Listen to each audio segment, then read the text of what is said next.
And thank you for letting me speak here in this environment. It's very new to me, as you have seen with the technical stuff.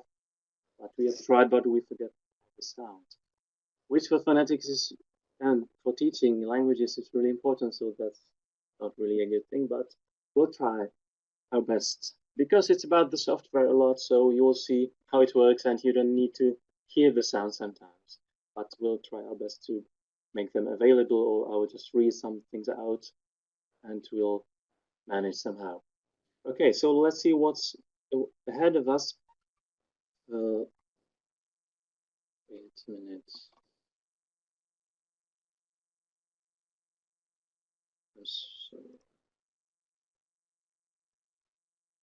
Does this work? Okay, better. So the plan is that we'll start with the software. The Praat, you can download it online. Maybe you have already. But we'll look into how it works, how you can open recordings in it, how you can do some basic stuff. And then we'll talk a bit about acoustics, like speech acoustics, so that we have some basic like information about performance or things like that. Something that might be useful for teachers, not all the stuff, but the useful stuff, I would say. So I chose things that might be interesting and not that complex for students to comprehend, maybe even. After that, we'll finish with, again, with Praat, and we'll look at the combination of the program and the acoustics and teaching. So how we can all integrate these elements into our courses, maybe.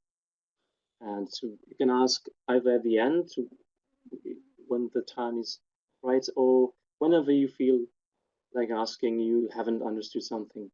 But I hope it will be mostly clear. So let's start with a tool. So you can download it here if you click on the link or type it. You can download Praat. There are different versions depending on your system, so choose the one that you need, probably Windows 64 bits or something like that. And it's completely free, so you don't need to pay anything, and you can just download it. You don't have to install it at all. It's just extract it from a file and then put it somewhere on your computer, anywhere on the desktop or somewhere.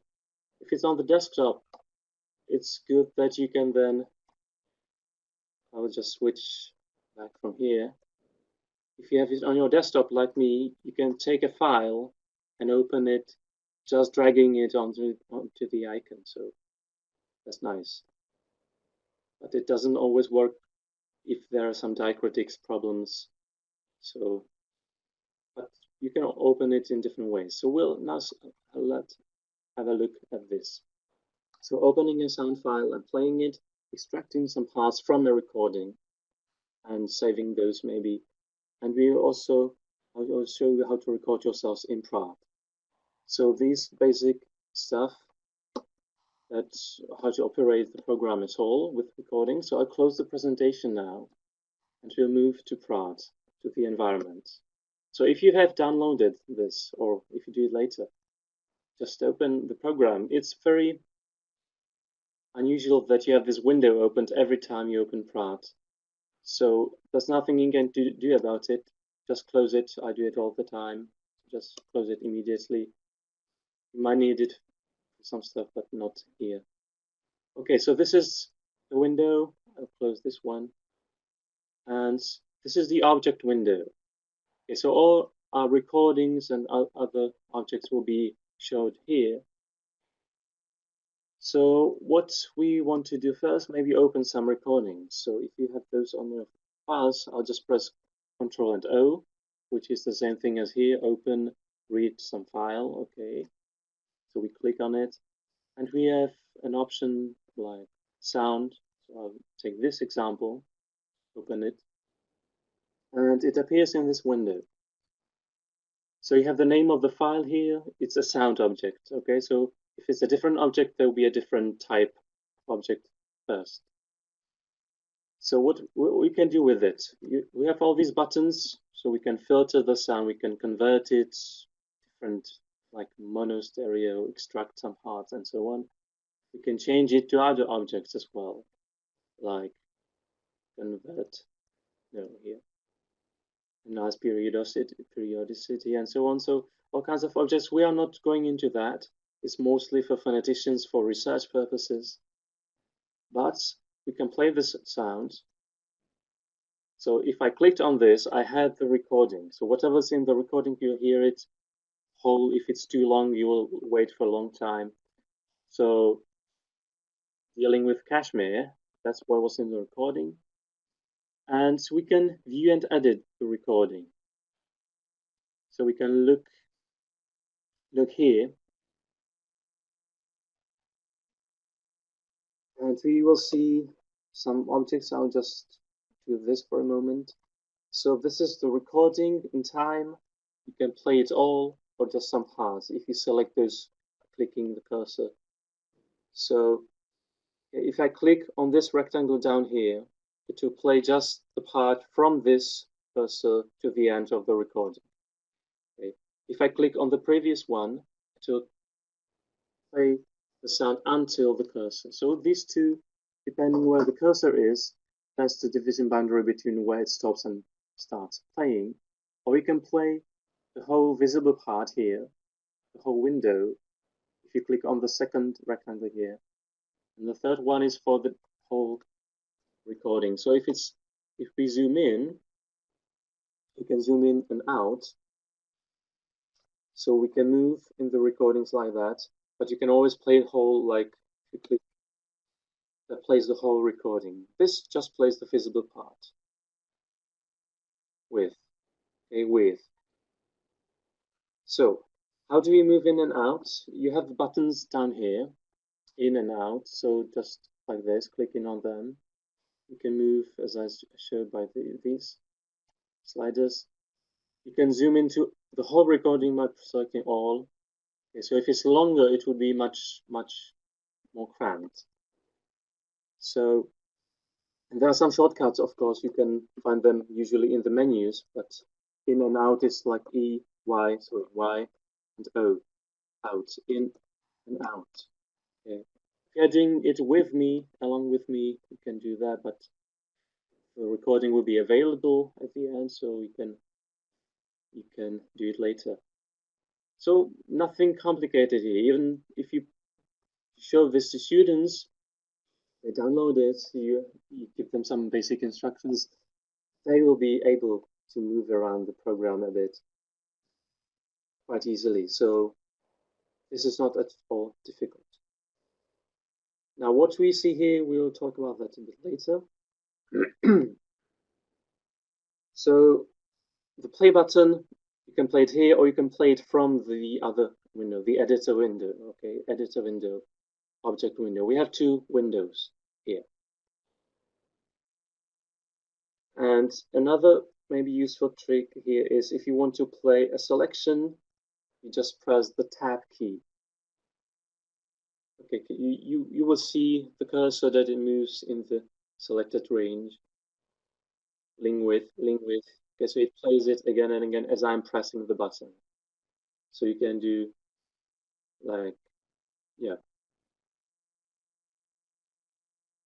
It's the same thing as if I click here. So you have two options. Use your mouse or use your button tab key. And you can stop playing the sounds by pressing escape. Okay, so instead of this, playing the whole recording, I just stopped here by pressing escape key. Okay, so this is the basic navigation. And so we can look into another phrase. I'll open a new file, longer one. So again, we have now two objects, two recordings. You have the names here. We'll do the same stuff. You can see now that it's much longer.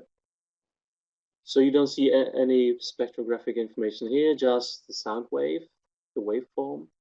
Okay, this is the whole recording. And you can zoom in and out again. So now we are close enough to see some spectrum here. Okay, closing up, we can move in around. So you can also change the range if you move in here. You can see that if it's too long, it's quite difficult to move around this part because you must drag it carefully. So you can then use some, like, if I'm pressing the arrows up and down, down and up, I'm moving like in this direction. Okay, I can also change it by pressing Shift and then arrow, or just like this. So all kinds of things how you can move around, and you will find the shortcuts usually in those menus. So select, that's a range thing, so you can select early, later, move start of the selection left, right, and so on.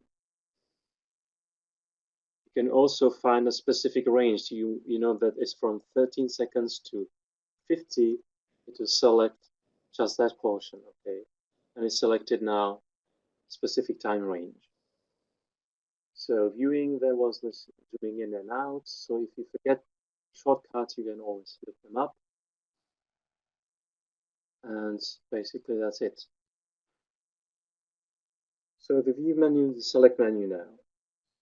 Now, we might be interested in having just bits of a recording. This is a whole recording like 2 minutes long, maybe 4 minutes long.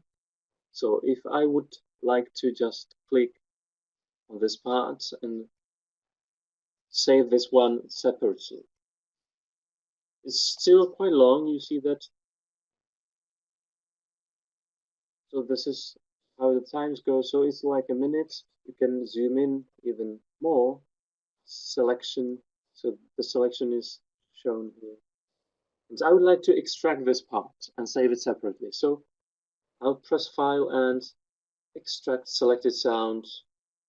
Usually these two end up identical, so I'll start time from 0. So. And now it appears in the object window, a new sound. So this is the whole recording. But if I close it and I open just this sound, view and edit, we have a shorter recording. And it's much easier to work with that file if it's not too long. So it's good if you have some sections in a recording to save them like in 5 to 10 parts separately and work with them individually. Because it's much more like you can see everything at once and it's easier to navigate. So that's extracting sounds. And if we want to, now it's only in the object window in Praat. So if this crashes down, you will lose it. So what we have to do is to save it first. So I'll press save and save as this kind of, you have different types, but probably you will be only using this one. There's no MP3 itself, but it can read MP3s. So if you have an MP3 recording, you can open it, but you'll have to save it as a WAV file. So, and you choose a name like Untitled Recording. I'll save it. Now I can close the window if I want to, or I can just remove the recording from the list down here. And we have the 2 original recordings, but if I need to, I can press Ctrl Open and open the new one here, Untitled Recording. Okay, so that's it. So what you can also do, I'll show you here, is to basically as a sound editor. So you can edit the sounds. If, for example, in this phrase, the whole phrase is fine, but this little bit is some hesitation or repetition of a part of the word, and then the speaker continues. So you wouldn't like this to be played in classes, like the whole sentence. But this is like bugging you. So you would select it, and you would press Ctrl and X, which will delete it. And you can paste it maybe here, somewhere else, or just leave it unpasted anywhere so it will just disappear. So the sound is now the same except for this bit that we deleted. And we can also copy it. So if I would just want this to be repeated 3 times or 4 times, now I have the recording And you see that this is here copied exactly as it was 4 times. Who just read, who just read, who just read, who just returned, and so on. Okay, so I can again delete it or move it to the beginning. So whatever you wish with the recording is possible, probably. This is basically like any other editor, where you can move things in it, delete it, and so on. And you can again save it with those changes. You could save it under the same title or a different title. I could use like this, get new recording, and we can close everything, and we are done. Or we can again close this and open the recordings that we want to. Okay. Now, another thing to do would be to have your own recordings. If you have a student and you want to affiliate pronunciation, they have to record themselves. They can do it on their phones or somewhere else, but they can also do it in Praat. And they will get used to Praat and then they can work with it. So maybe it's good to have them recorded in Praat already. So how to do that? You have to either plug in a microphone or use an internal microphone, as I'm using now. So you will say new, and in all that stuff, you will need only the first one. So record mono sound. So either this or Control and R. And you have a new window for recording. So set a file name, preferably so that it will be saved like Pavel maybe, and there you choose the sampling frequency. You can let it stay at this value or downsample it a bit. It's up to you. Mono sound stereo, so I'll just say mono. I have just one microphone. Okay, now it's not recording, but I'll start. And you see the levels. If I move in, it will be maybe more louder, and so it's recording. I press stop, and nothing happens. It's not nowhere to be seen. Okay, but we can save it. Save it to list, and now it appears in the object window, and we can edit it. Okay, so if I play it, so this is what I said while recording. It's already a sound object, but it's not saved. It's still here. We have to save it again by this. Okay, Pavel. Wave, and it appears here. Yes, here it is. But what's good about this? Sometimes students want to like practice a bit, or they can listen to it and decide it's not good enough. I want to do this again and send the final recording. So what I can do is I can just start recording. I pronounce a sentence that I'm supposed to pronounce. I stop, and I can play it. I can play it from here. So now you don't hear it, but I hear like what I was saying. So if you play it, you're happy with it, you can save it. If you're not happy with it, you can start again. You can press record, do it again, read the sentence again, and stop and play it. So, okay, now I'm happy with it, so I will just save it to list. And if I'm done, I can do this. If I will continue recording a new sentence, maybe I will just press this one. Okay, or if I save it and close, it will be closed and it appears here. So these two, I'll just delete them. Okay, we have it and we can analyze it and so on. Okay, so I think this is enough for Praat, using it as a sound editor. And let's talk about some acoustics now.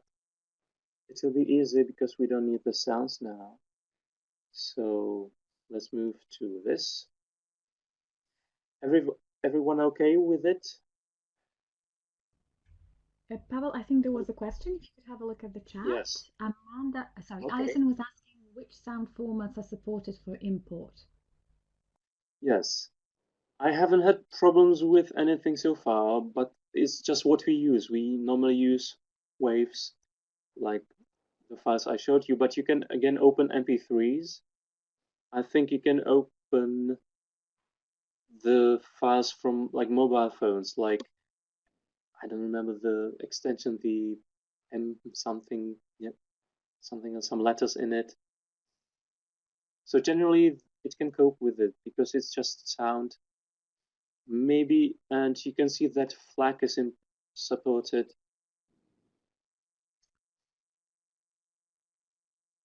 So basically, whatever you can save here, AIF also is working FLAC 24-bit through this raw files.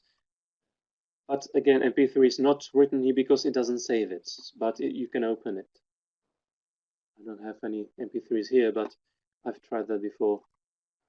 So I guess you can, if you have some specific sound files, you can try it out, and if it works, if it doesn't, maybe you will move to a different file that is supported, or you will have to do without Praat. So other normal files, normal sound files are okay. Probably not video, but if you export sound from video, then you can use it as well. Okay, were there any other questions? I'm quite lost about this environment here. Where is it? Chat. Just checking, okay. Yeah, just go back to Adobe. Okay. There's this little window bottom right, I think, which says chat. Mm-hmm. If not, I'll read it out to you. Okay. I can see the chat with you, but you just have to move to everyone. So I have a question maybe. Why is 44,000 hertz preferable as sampling frequency? Well, it's a standard. Whatever you get on CDs or somewhere else, or even on YouTube, it's this frequency. For speech, of course, you don't need it that much. If you have 32, it would be all right. Even 22 is fine, but already fricatives will be affected by it. So it's good to have it a little bit higher. And if you use 44, you are always on the safe side, so that you do not introduce any artificial things into the recording just by selecting a lower frequency than what's there. For vowels, if you analyze vowels, you can have 16,000. Okay, but if you have some consonants with the friction noises which are higher in frequency, then you need more range of the sampling frequency. So 44 is standard, and I would stick to it whenever possible. Many recordings now are already 48 because that's the Blu-ray standard, the DVD standard.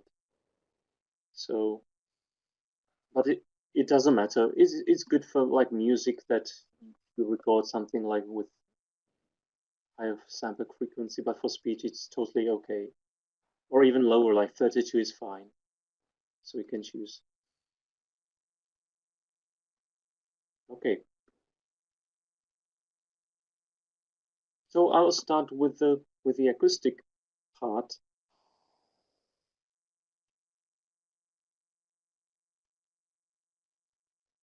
And so now the question is, what is sound at all? What is speech? And I'd like you to note that sound is not what we hear. Sound is acoustic. Sound is the thing that comes out of our mouth and cheeks and through the throat.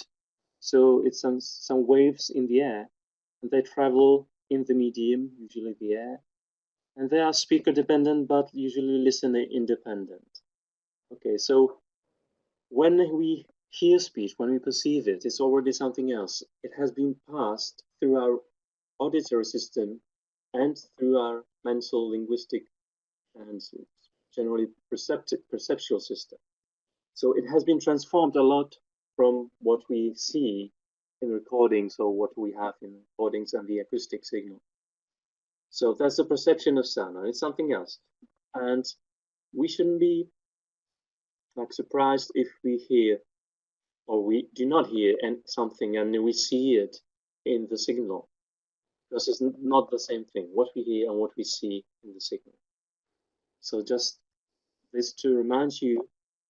And if we describe sound, we have the three basic dimensions: duration, amplitude, frequency. So how long, how loud, and how low the things are. So if it's a high-pitched tone, it's high in frequency. For low pitch, it's low in frequency. There are different kinds of frequencies. We'll talk about that in a minute. And amplitude, intensity, related to loudness, nothing difficult to conceive here. And duration, again, how long we perceive it. But the perception is already, as I said, something else than the acoustic thing. There are some limits on what we can perceive, for example. Okay, now basic sounds. If we look at what is used in speech, there are two kinds of speech sounds, and they may be mixed together in some degrees. So some periodic sounds, typically some consonants, parts of consonants, and these are noise-like. So if you pronounce, you hear lots of random noise. There is no time element that will be like coordinated, some oscillation, some regular frequency. So there are all kinds of frequencies with different amplitudes, and it's not correlated within the sounds. So it's totally, or probably totally random, although it's not entirely true. But periodic sounds, on the other hand, they are tone-like. So there are those, it's a tone, it's a full sound with lots of periodic elements in a relation that is harmonic, which means we have some frequency and some other frequencies present, which are multiples of the lowest frequency. And the lowest frequency in the sound, the period that is repeated as a whole, and this determines, or is called the fundamental frequency, so F0. And this is the main correlate of the pitch of the sound. So if I say pitch of the sound, I go down, so the frequency, the fundamental frequency gets lower. And along with that, the harmonic frequencies change because there are multiples of the frequency. So these are all present in the signal. And this is normally produced, let's close this now, produced in the vocal folds. So this organ is responsible for the periodic sounds. And the aperiodic sounds, the noise-like elements, they are produced by the articulatory organs. And of course, we can combine those. Okay, we can have the voiced sound with periodic structure combined with some noise to produce a voiced noise-like sound. So here we can see a spectrogram, which is a visual representation of the signal. And it's useful, super useful, I would say, because it combines all the three basic information about sounds. It combines the duration, which is on the x-axis. So you can see as we speak in time, then you see it later and later. Frequency is represented on the other axis. So on the top, we have the highest frequencies, 5 kilohertz in this case, or starting from 0, let's say. You can have different ranges up to 22,000 if you use a 44,000 sampling frequency. So frequency is represented here, and then the different colors or shades of the color, they represent intensity. So this means it's a complex sound, and there is not just one frequency present, but many frequencies. You can see the whole range of frequencies is included in the sounds, but some of them are stronger, while others are less strong. And we see even white spaces here, and that represents silence, basically, or very weak sounds. Okay, so this is probably, you could guess, and you see it here, it's indeed this is the silence period or the closure period in the ch sound. And this is ch.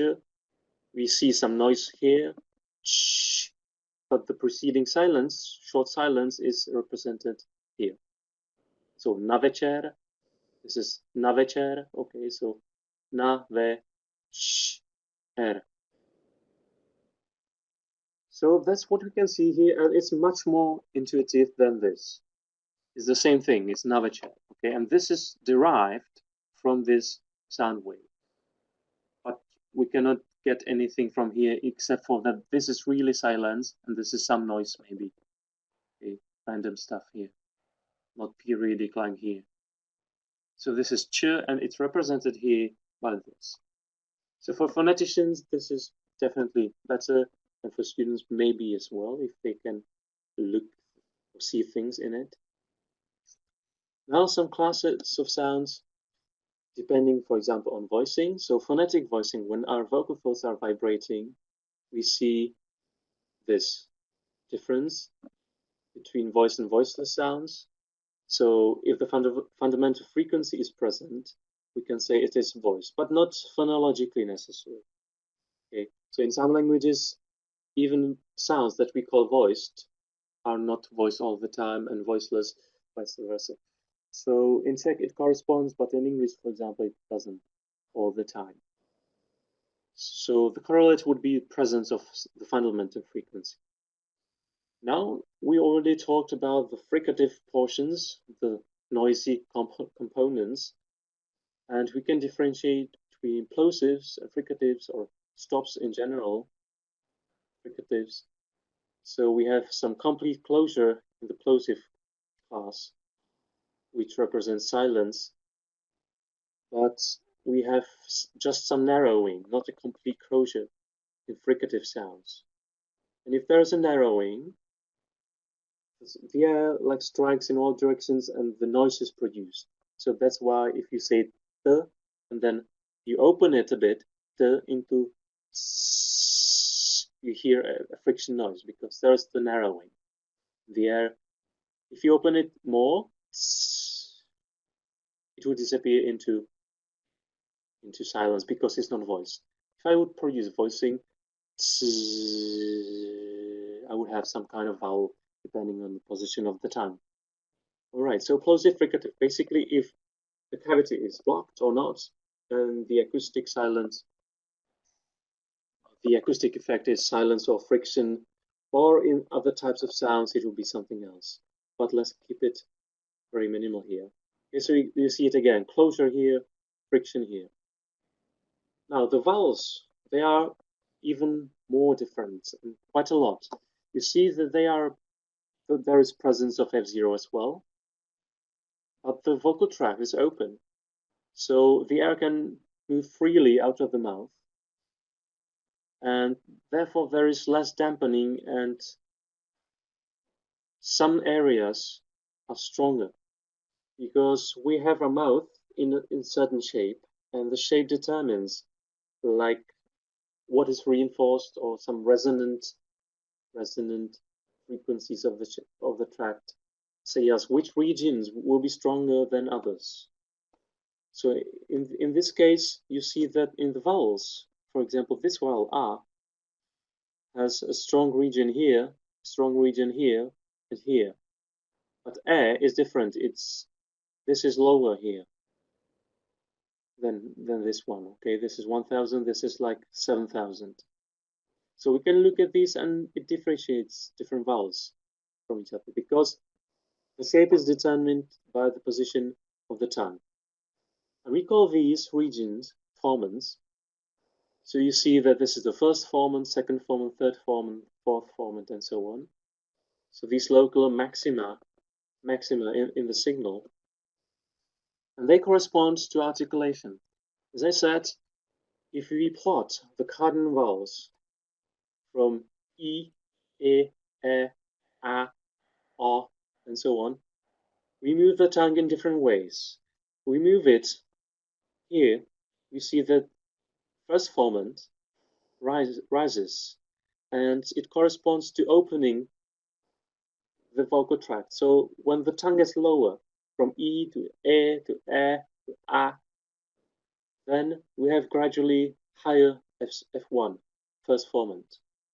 So open sounds have a high value of the first formant. But then from art, or, u. Then we again close it, so you see that it goes down again. So this is the opening and closing relationship in terms of F1, and F2 corresponds to the front-back dimension. So the back sounds, oo, o, and r, they're all back sounds. So they have similarly positioned second formant because it's low. Okay, second formant is low in these, and it gets higher the more fronted the articulation is. So for and e is the most front vowel, so this corresponds to the highest second formant. Now we can look at it also here, which is more familiar to you probably. So this is from Hawkins-Measley, the RP vowels, and these are some mean values they measured. And you see that the diagram looks sort of like this one, right? So you would have it positioned articulated ways, like close, close, mid, open, open, vowel. You see that in terms of second and first formants is distributed very similarly. So you can see if we compare, for example, a and a, there will be some differences. So a should be much more open. That means much higher F1. So around 700 hertz, maybe, whereas a should be roughly about 500. Okay, so 5 or 700, this is obviously a mean value. The range of possible articulations that will still count as an instance of these categories is very large. So there is basically an ellipse depending on the context, on the tempo, on the speakers. Different speakers have different shapes of the vocal. So as listeners, we normalize for these things, but in acoustics, it's if you do not normalize, you will see just a huge variation. So keep that in mind. When we move back to Praat, we'll be using this stuff to talk about some pronunciation problems that we might face and so on. Okay, so before we move next, would you like me to explain a bit? I don't know whether there are some questions. I see a question There's a comment here. from Stella. Stella says, sorry, the strut vowel is not on the chart, or I cannot find it, maybe. It was probably only because I'm a phonetician, I'm not an English phonetician. So I use the strut vowel like the proper symbol from the IPA, which is the reversed A sign. Okay, because the reversed V, as is normally done in English, it's for a back vowel. So this is in the international alphabet, not in the English version of the international alphabet. So it is here. This is a strut vowel. And as you can see, it's quite similar to the back vowel. So like strut and strat, like or Praat and strut, they are, in terms of the formants, they are quite similar, at least in the data from Hawkins-Measley. It could be different from different types of speakers, different dialects, of course. Okay, so you could have some mergers and or different articulation. Notice oo is quite fronted, like it's not oo as we would expect here. Oo, fool, or food, it's food. Okay, it's already fronted. So it could even move. I've seen some research findings where it was already here. So we should transcribe it with the like crossed U symbol, probably. Okay, if you look at this, this is more close to what's really pronounced in modern English than this. But yeah, this is transcription, so we could have different approaches to it. Pavel, there was a question about schwa. Where is schwa? Probably it's not here, but I will show you.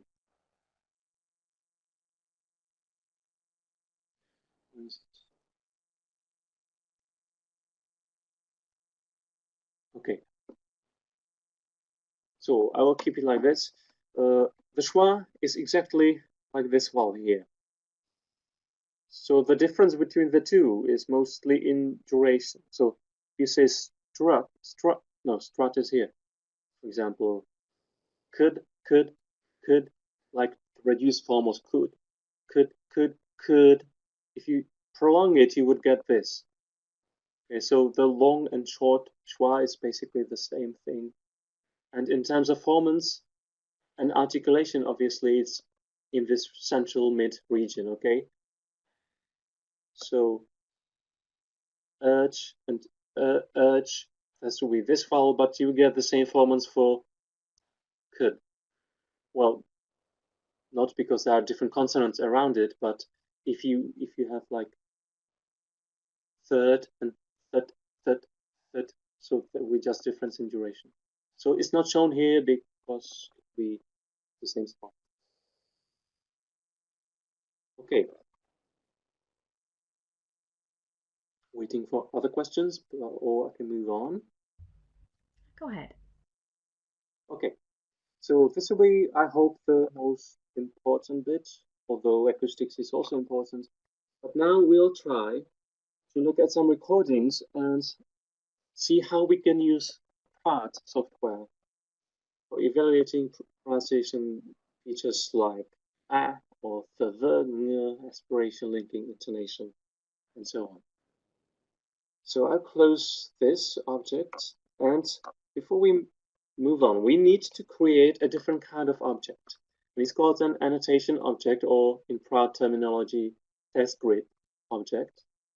Now I'll show you shortly what that means. So if we open Praat, and I open the files I have,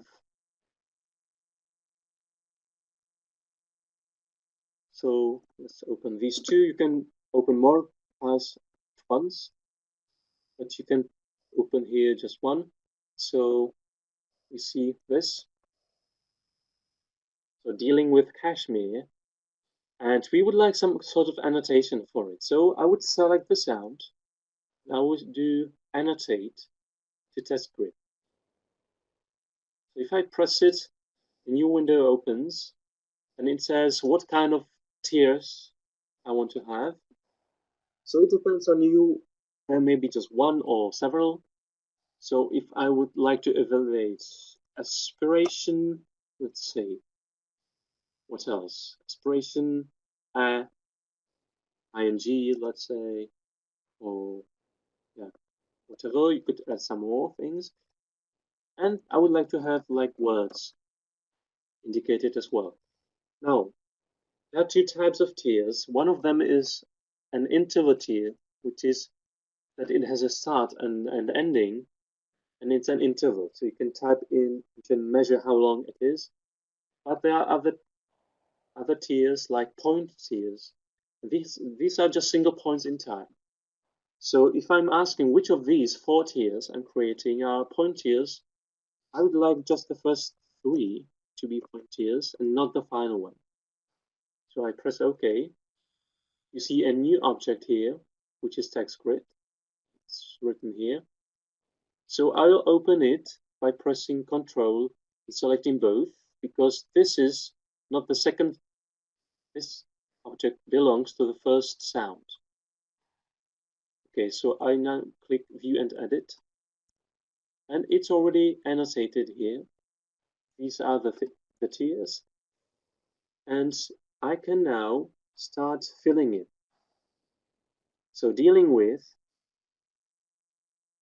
is here, and I select this portion until here, and I want to insert some boundaries in it, but I'll click on F5, no F4 because it's the 4th tier. So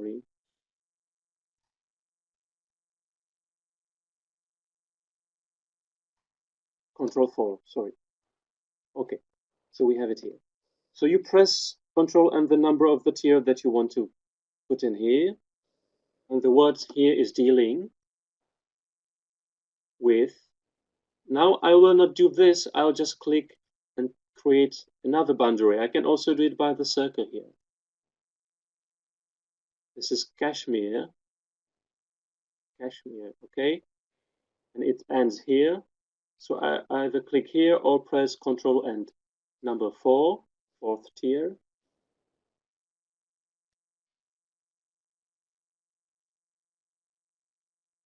Something like this, with. Okay, so you can annotate the words if you want to. It's not necessary, of course. But now the students, they are asked maybe to annotate how they say aspiration. So they can play it, and in the aspiration tier, they would create just a single point somewhere around the sound and say aspirate here, because they analyze it and they hear it as aspirated. Okay. Cashmere. If I say cashmere, I would maybe type in unaspirated. Or if it's aspiration, I can just say yes or no. So it's really up to you how you create the instructions. So cashmere, okay. Now what's here? Dealing with cashmere. Do I say or eh? You can select a smaller part, cash, or even the vowel itself. Okay. So you hear, now I hear just Now I hear cash. Now I hear cashmere.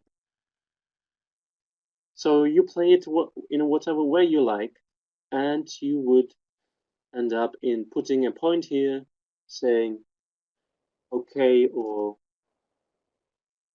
open enough or not too open or not open enough. Whatever you do with the instructions, the students can type it in. Okay, so ing we have dealing with. So if I play this dealing with, it's not dealing with, so there is no k. And you can see it in the spectrogram that there is no k like here. Cashmere, okay? This is k, and there is no k. So again, I would say maybe here, no k, or again, you can use even IPA symbols in it. All right, so this is how it works. Now, if you close it, it's in the TextGrid object, but it's not saved yet.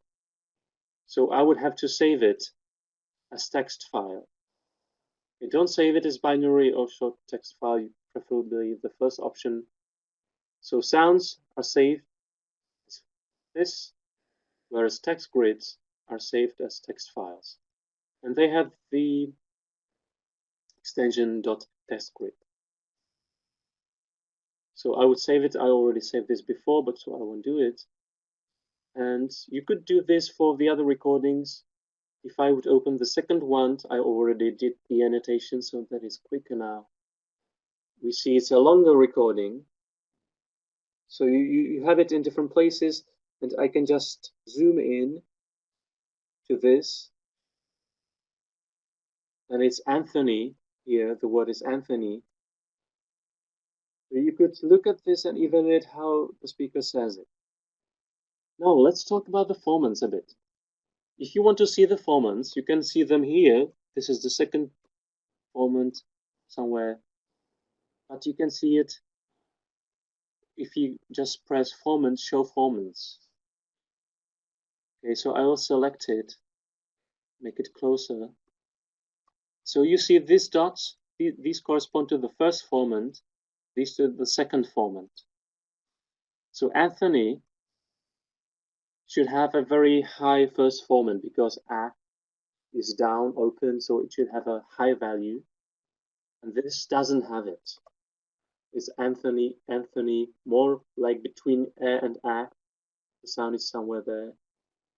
So I could move matic.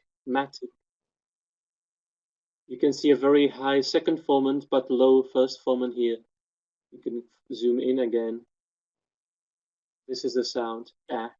Should be, but it's like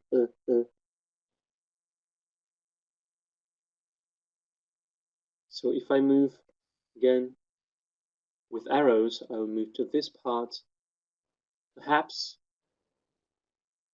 It's perhaps. So it's said like this. perhaps. So it's not, you would see, if I can measure it, I can select this vowel and I can press F1, like first formant, and it will give me 4. So this 500 hertz, that corresponds to, if you remember from the table, it corresponds to E, not A. Okay, so this person is saying it really like check E, which is how I hear it as well. Perhaps, or perhaps. Okay. So this is how you can corroborate what you are hearing with what you see in the spectrogram. Again, now we can see, for example, linking. Because this is an ambush, and now this is linked. He has a creaky phonation throughout the whole recording, so maybe I'll just choose a different speaker because this might indicate glottal stops. But let's see that. I have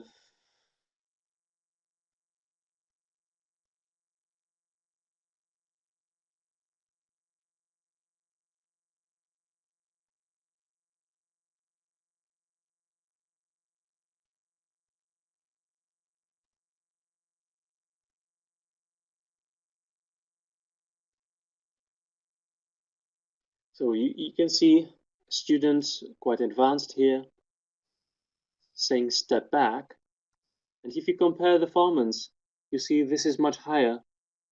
If I measure it, F1, it's 800 to 900 hertz.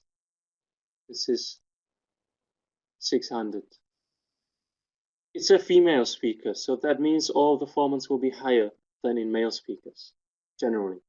Okay, so even air is produced not 500 but 600 again. So this is an already good contrast. You can see it like step back. Okay, it's not step back, it's step back. And we can see it in the spectrum. Now, another example here. This is just a sound.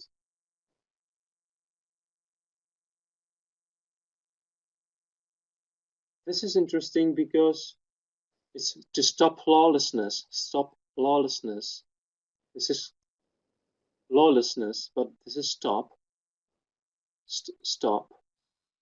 You can see s here, friction, t, explosion, and before is closure. This is the vowel. This is p, final p, stop. But it's assimilated according to the following sound in terms of voicing. So you can see it is voiced. There is this little voicey region down there, and it's not like this. It's not voiceless. So you can even evaluate assimilation patterns here. If I open another example,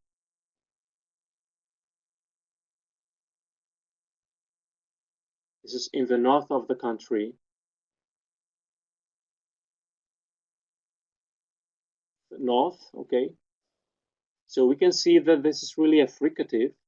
North, north. It's friction all around. It's not a plosive. But of the country is of the, there is some kind of not complete closure, but incomplete closure, but it's not a friction throughout the sound. It's closure and explosion part. Of the. So the speaker isn't saying really a dental fricative, but a dental plosive, or maybe an alveolar plosive.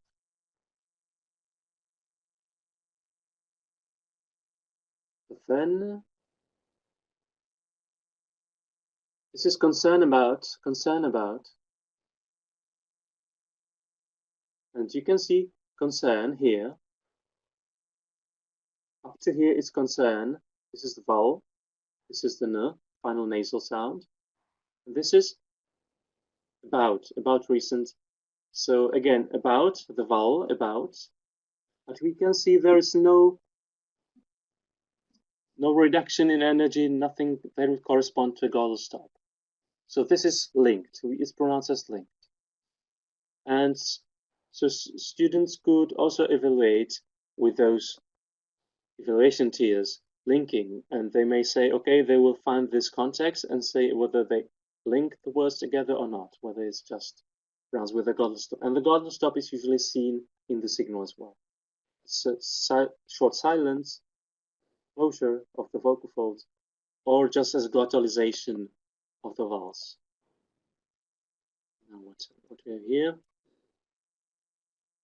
Again, the account holders. This is 2 syllables. The account and the region. So this is again linked. You see that there is no interruption in the spectrogram. The account. It's not the account, but the account. Poses. Okay. So now let's look at the final example. And it's already annotated. And you'll see that it can look also like this. So the American Secretary of State, Colin Powell, has expressed renewed hope. So I'll now take the formants away. And you can see we have the words. We have a stress tier, so we can say Colin Powell, where the stress is on this syllable. State, again, but off is not stressed. And you can see this is linking that is not present. So there's the glottal stop. Secretary, like this. And now we have the vowel that starts here, but the previous vowel, this is already glottalized. We see a proper glottal stop from here. So this is the glottal stop. Okay. So we can see that this is not linked. Secretary of State would look like in the previous cases where there's no interruption, but this is Secretary of State in very Czech English. The American Secretary of State, Colin Powell,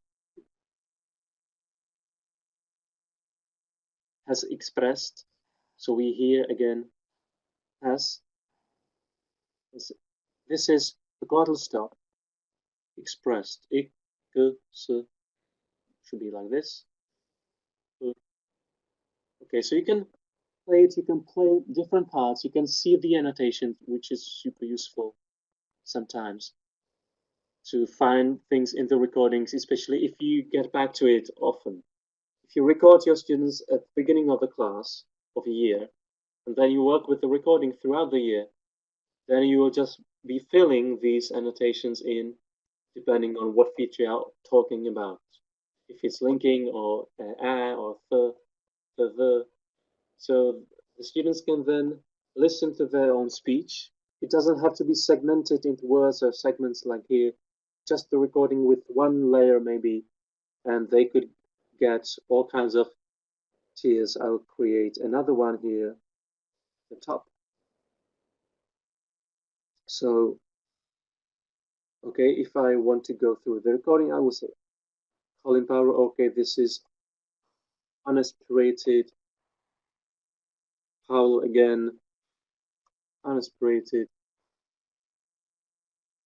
If I listen to this, you might not see it, but it's not his with a schwa, it's with a full vowel. So one task can be to look at all the schwas that are supposed to be there, or probably supposed to be there, and how do you say it? So if I say has as here, I would say, okay, no, I'm producing a full vowel,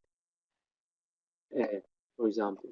So all kinds of annotations, and the students can just save it, work on it for a few more weeks, and after the class, or in half the midterm, they can send the text grid to you. Not the recording, because you probably have it already. So if you have the recording, what you exchange is just text grids. So they can send it to you, you can open it in Praat and see how they evaluated it. you can create a new tier.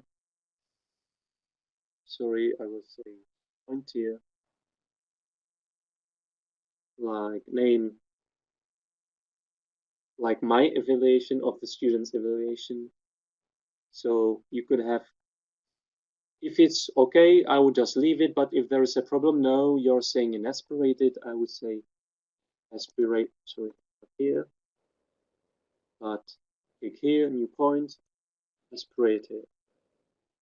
So I could send it back to the students and they would see where I think they have made a mistake in the analysis. So all kinds of things. We skipped intonation, but you could, as we showed the formants here, we could show pitch as well. And you see American, so it rises a bit here. American, the first syllable is lower than the other ones. Renewed hope. Okay, so these, the speaker that we had before was more in a BBC interview. In a BBC, okay, in a BBC. So you see these two peaks, or these two tones higher than this one. You can see Washington here. It's rising. This is a rising tone. Washington. Okay. So if you zoom in, you'll see individual pitch marks here. This is one syllable. Okay, so I would compare these three. They are increasingly higher. And for example, it would be useful to, because tech students rarely use for rise. So then you could also then indicate, okay, in this, here you are using a simple for, a simple rise. Try to use a rise for here, and you would select it so that they can focus on it, they can see this, and if they record themselves, and they can compare it whether they have this pattern or different.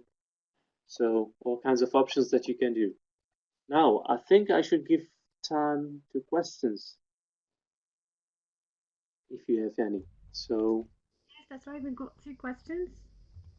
There's yes, Gemma thank you. asking, when you say students can work on it, do you mean L2 students studying English or students of phonetics? Well, students of phonetics, definitely, we force them to do that all the time. But no, we teach also like students of English American studies or different languages, even Czech. And we use this in classes. So there are like practice and seminars, we practice pronunciation with them. But we also assign to them seminar work throughout the course. They get recorded on the beginning of the course, like a paragraph, reading a text, short text, and then they have this recording with them, and one week we tell them to look for all the velar nasal sounds and analyze how they say them. If it's according to what we said or practice in the seminars, or whether it's different. And they do this. We send them instructions how to move around Praat and to do this stuff, and they are fine with it. You'll find always one or two cases who are not happy with the program, but normally there are no serious issues. And it's much better than to like have a recording and then write everything else into a separate file, like Microsoft Word file. How you align it. This is great that you have it aligned with the recording, and everybody can talk about specific words in the recording easily. So I'm really talking about, and it's here, my conclusion was that the Praat software is indispensable to L2 researchers. So if we investigate the pronunciation of languages, this is the tool to use, I would say. But I think it could be useful for pronunciation teachers as an L2 teachers in courses.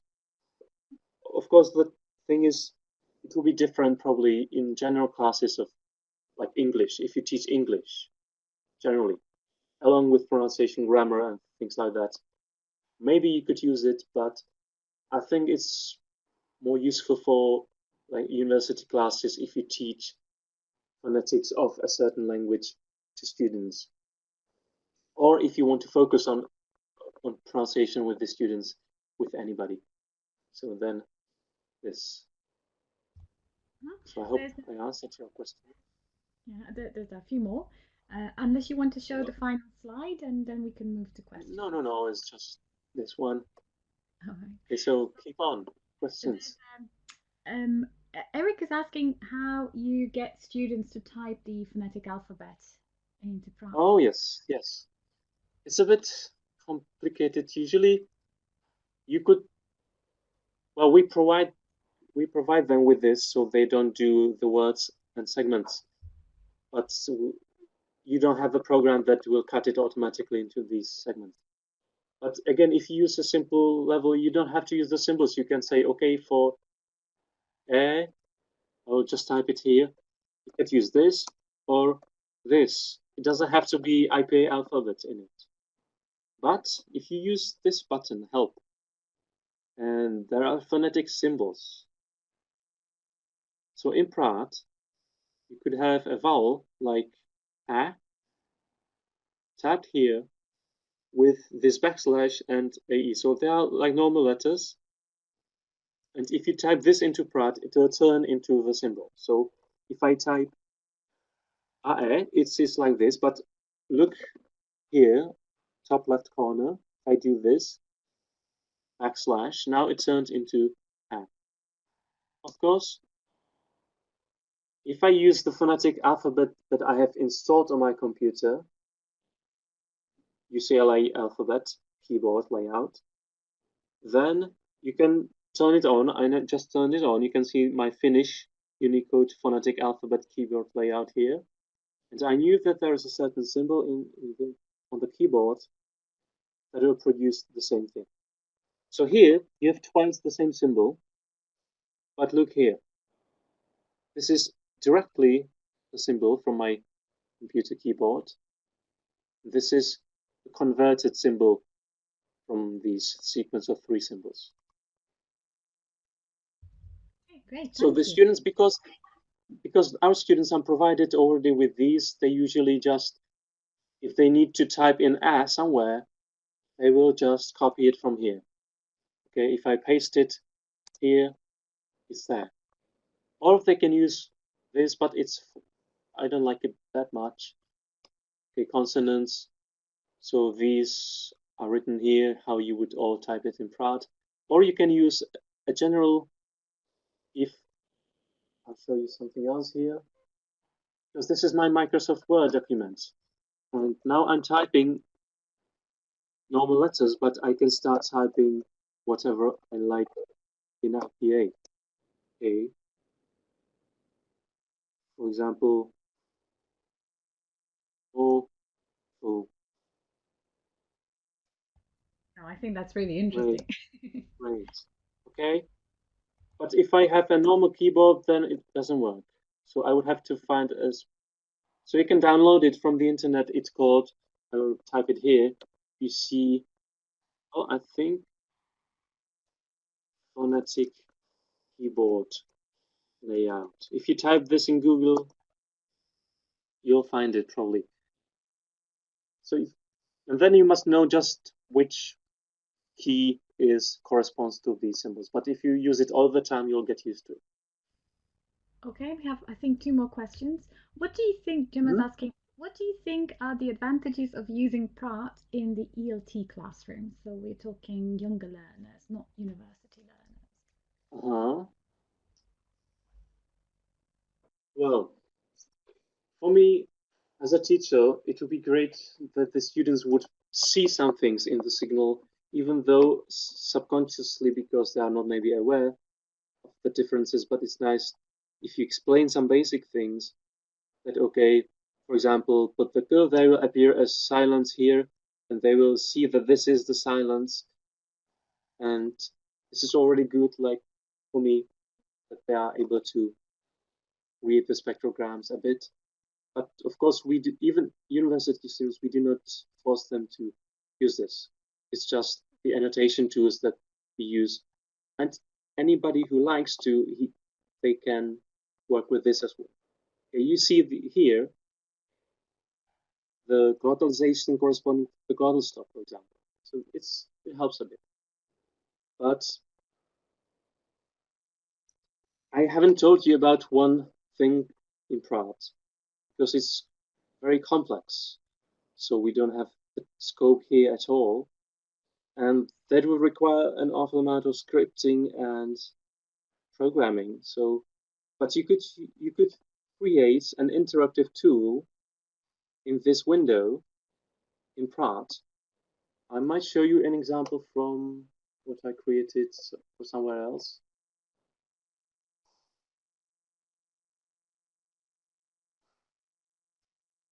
Just wait a moment and think of your other questions in the meantime. I'm just going to say that we've got room for maybe 2 more questions because we need to end in about 5-6 minutes, and I still need to send in the certificate. So maybe in the meantime, there's a question about using Praat for intonation patterns practice. Uh-huh. From Beatrice.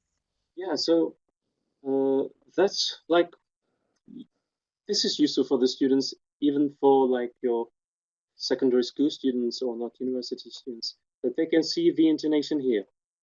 Okay, so if you provide them with recordings that have a certain tone, for example, I think the first one I opened here before had an interesting, yeah. So this, oh, you have to select both to edit it at the same time. Okay. So dealing with Kashmir, so you could provide them with this recording, and then they will see this is high, this is low, and this starts rising. So if they select this, Kashmir, they can start to imitate it. If they start with Kashmir, they might get into the correct pattern towards after some practice. So then, and if you get them to record themselves, like reading 6 sentences maybe with tones as indicated, they can send it to you, you can look at it, you can evaluate it, you can say, okay, this is great, this one is not what we ask you to do. Try not to use a falling tone, but a different tone. And what is that also has to do with what I want to show you now. Just 20 seconds. Okay. Yeah, sure. Now I'll just do this. You see, this is a whole script. Okay, so there's lots of computing. So that's what we are not going to do probably. But if you are able to do it, then you can do this in Praat. You can say your name, Pavel, okay, some numbers like my age. Just keep it, I'm just this old, I'm a woman. Okay, so I'll say continue and maximize my window. There are some texts that you can do, some instructions, and then I can do this like, okay, there is some range, I can do this, and I evaluate some sounds. I can repeat the sound, click some buttons. Okay, this is another. So this is how interactive it can be. You can have images in it. You can have even videos. You can do anything. So you could have different buttons with, for example, some intonation patterns, and you could get students to record themselves into Praat. And then the recording would be opened in the other button, so they could click their button and it would play back their own voice and compare it to the button on the left, which would be the model speaker, and they could work on it until they get it like they feel it's identical. Then they save the sound and send it to you as well. So it will work great with intonation patterns or with specific segmental things as well. but it's really not easy to make this up. It's scripting and programming, so I didn't include it here. This is some introduction to Praat. Yeah, that's right. Pavel, can you show us your email or how to contact you? Because I feel that more Yes, people might obviously. have. So I'll just type it in. So feel free to send me questions about Praat if you get stuck in some part. You have problems with it. There is obviously lots of support on the net. It's widely used, but feel free to send me an email. Okay. Thank you very much. Thank you very much, Yes. Pavel. That was really interesting. I learned so much. Right Yeah, now, I'm sorry about the sounds. no, That that was was okay. Don't worry, we didn't test. No worries. we'll be better with it. Right now, I think we did fine yes, with we it. did. I'm sharing the link for the certificate right now, so please download Okay. it from the website and fill it in. So print it out and fill it in with your name and surname. It will be available for the Okay. next hour, so I'll switch it off. I'll turn it off in an hour or so. Thank you very much for coming. We will be. We are actually preparing the new webinars in May, maybe at the end of April. We'll see where we can arrange for that. But there'll be a few new webinars, so I'll be happy if you could join us. For the time being, please follow us on our website, pronsig.iatefl.org, or in our social media on Twitter, Facebook, and Instagram. Thank you very much to everyone. Yes, thank you for being here.